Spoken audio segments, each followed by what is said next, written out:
ট্রাম্পের বিরোধিতায় এবার লস অ্যাঞ্জেলেসে প্রতিবাদী সুর এবং রাস্তায় নামছেন বিক্ষোভকারীরা। অন্যদিকে রীতিমতো ট্রাম্পের বিরুদ্ধে একটা সুর চড়াচ্ছে এই মুহূর্তে ক্যালিফোর্নিয়া। আমেরিকায় জোরালো ট্রাম্প বিরোধী আন্দোলন, অভিবাসন নীতির বিরুদ্ধে চরম বিক্ষোভ এবং ট্রাম্পের স্বৈরাচারী নীতিতে চলছে এই মুহূর্তে ক্যালিফোর্নিয়া। বিস্তারিত আমাদের সঙ্গে যুক্ত হয়ে গেছে প্রতিনিধি সৌম্য মুখার্জি। সৌম্য, কি রয়েছে বিস্তারিত? বিষয়টা হচ্ছে, গত কয়েকদিন ধরেই মার্কিন প্রশাসনের অভিবাসন নীতির বিরুদ্ধে তীব্র হচ্ছিল বিক্ষোভ।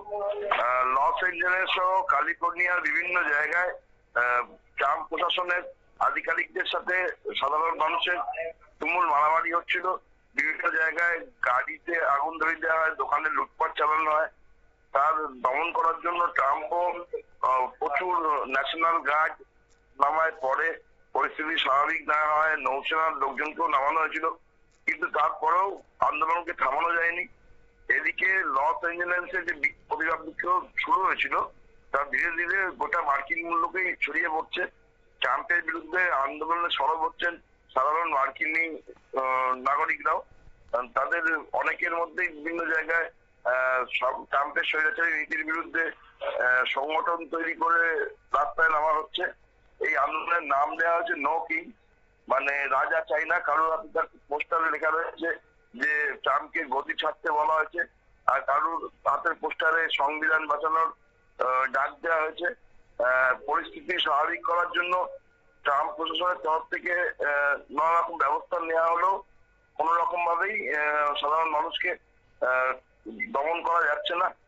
কারণ হচ্ছে যে গত কয়েকদিন ধরেই যেভাবে অভিবাসন দপ্তরের আধিকারিকরা ক্যালিফোর্নিয়া, লস অ্যাঞ্জেলেস ও আমেরিকার টেক্সাস সহ বিভিন্ন শহরে অবৈধভাবে থাকা মানুষদের গ্রেপ্তার করছিল, তার বিরুদ্ধে সবাই প্রতিবাদ জানাচ্ছে। ইতিমধ্যেই লস অ্যাঞ্জেলেসে প্রায় 4000 মতো ন্যাশনাল গার্ড এবং প্রায় 1000 খানেক নৌসেনা আধিকারিকদের নামানো হয়েছে। ধরপাকড় অভিযান প্রবলভাবে চলছে। ট্রাম্প প্রশাসনের বক্তব্য অনুযায়ী যে সেনা, যত সংখ্যক সেনা ইরাক বা সিরিয়াতে পাঠানো হয়েছিল, লস অ্যাঞ্জেলেসের ক্ষেত্রে তার থেকেও বেশি সেনা নামানো হয়েছে।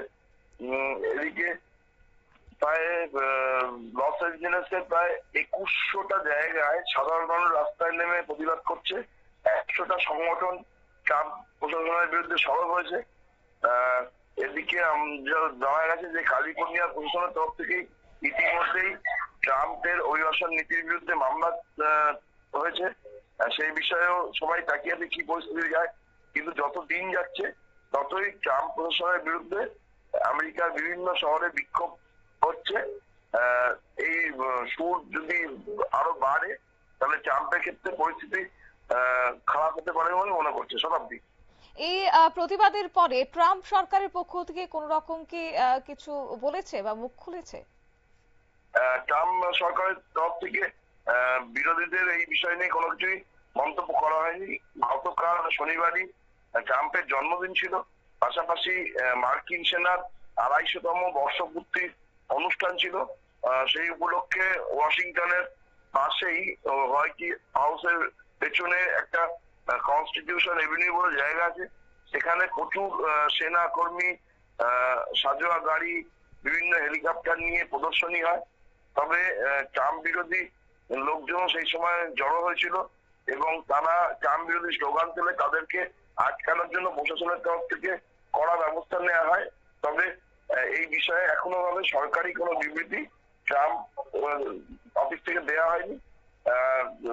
এই ব্যাপার নিয়ে তারা ভ্রুক্ষেপ না করেই দমন পীড়ন চালিয়ে যেতে চাইছে বলেই অভিযোগ। ধন্যবাদ। অর্থাৎ লস অ্যাঞ্জেলেসে কিন্তু সবথেকে বেশি অভিবাসীরা বসবাস করেন, আর যার ফলে প্রতিবাদে সেখানে আগুন জ্বলতে শুরু করেছে। ট্রাম্পের বিরুদ্ধে সুর চড়াচ্ছেন এবং উত্তাল হয়ে গেছে আমেরিকার লস অ্যাঞ্জেলেস। ডোনাল্ড ট্রাম্পের দেশে অভিবাসন নীতির বিরুদ্ধে শহর জুড়ে এক প্রকার বিক্ষোভ শুরু হয়ে গেছে। নথিহীন অভিবাসীদের বিরুদ্ধে অভিযান শুরু হতেই পরিস্থিতি যথেষ্ট উত্তপ্ত হয়ে পড়েছে। পাল্টা ন্যাশনাল গার্ড নামিয়ে ধরপাকড় শুরু করেছে ট্রাম্প প্রশাসন। এর ফলেই অগ্নিগর্ভ হয়ে উঠেছে বর্তমানে লস অ্যাঞ্জেলেস। নিয়ে নিচ্ছে ছোট্ট একটি বিজ্ঞাপন বিরতির সঙ্গে থাকুন।